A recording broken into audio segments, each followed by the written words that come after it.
শেপিক কোম্পানির product development বিভাগের টিমেতে কাজ করে শিওরি কাদেসাই। সে খুবই প্রফেশনাল, তবে তার ব্যক্তিত্ব বন্ধুবৎসল এবং মিষ্টি। তার সহকর্মী তাকুমা শিন্নাজাকি একজন তরুণ কর্মী, সে শিওরির প্রতি দুর্বল। একদিন অফিসে যাওয়ার পথে তাকুমা দেখে শিওরি একটি বিড়ালকে ডাকছে এবং মজা করে বিড়ালের মতো শব্দ করছে। এইটি দেখে তাকুমা মুগ্ধ হয় এবং তাকে আরও আকর্ষণীয় মনে হয়। অফিসে শিওরি তার কাজ আগেভাগেই শেষ করে ফেলে, যা ম্যানেজার আকিনা শিরোকে বেশ মুগ্ধ করে। তাকুমা তার এই শৃঙ্খলাবোধ দেখে প্রশংসা করে। পরে কাজের ফাঁকে তাকুমা শিওরিকে মেসেজ দেওয়ার কল্পনা করে, কারণ তার মনে হয় শিওরির হয়তো পিঠ ব্যথা আছে। কিন্তু শিওরি নিজেই বলেছে সে মেসেজ নিতে চায় কারণ তার কাঁধ শক্ত হয়ে গেছে। একদিন তাকুমা একটি গুরুত্বপূর্ণ প্রেজেন্টেশনের জন্য চিন্তিত হয়ে পড়ে।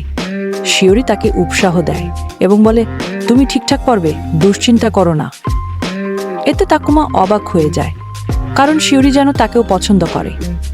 এদিকে সহকর্মী হাকাউটা চিনাৎসুর সাথে তাকুমার ভালো সম্পর্ক দেখে শিওরি কৌতূহলী হয়ে পড়ে। তাকুমা ব্যাখ্যা করে যে চিনাৎসু তার শৈশবের বন্ধু। শিওরি চিনাৎসুর সাথে বন্ধুত্ব করতে চায় এবং তাকুমা তাদের পরিচয় করে দেয়। একদিন তাকুমা কাজের চাপে দেরি করে অফিসে থাকে। শিওরি তার পরিশ্রম লক্ষ্য করে এবং তাকে রাতের খাবারের আমন্ত্রণ জানায়। একসাথে খাবার খাওয়ার সময় তারা আরও ঘনিষ্ঠ হয়ে ওঠে। পরের দিন তাকুমা আবার শিওরির বিড়াল ডাকার ব্যাপারে ঠাট্টা করে এবং তারা একে অপরের সাথে খুনসুটি শুরু করে। ম্যানেজার আকিনা তাদের এমন হাসি খুশি দেখে খুশি হয়।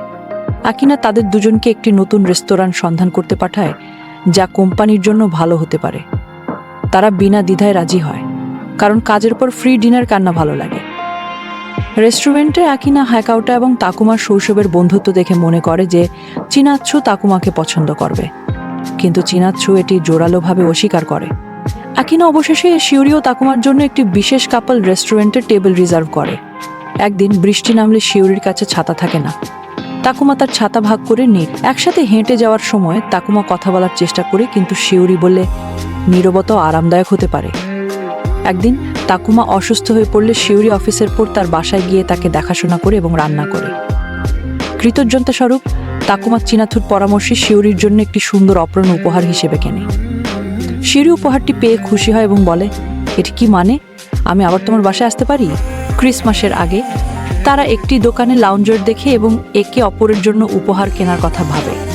শিওরি তাকুমার জন্য বিয়ার থিমযুক্ত পোশাক কেনে, আর তাকুমা শিওরির জন্য বানির পোশাক কেনে।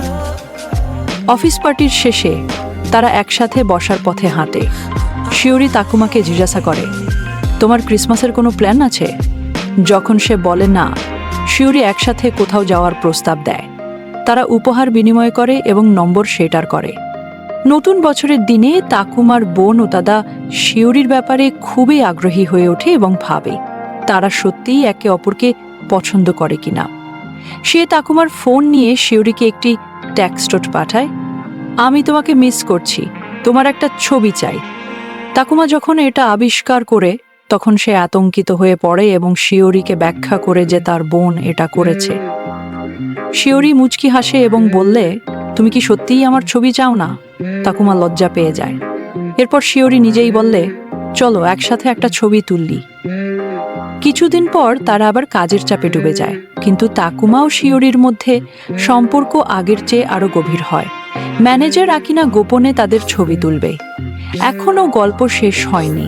তোমরা কি এই গল্পের পরবর্তী অংশ দেখতে চাও? তাহলে কমেন্টে জানাও।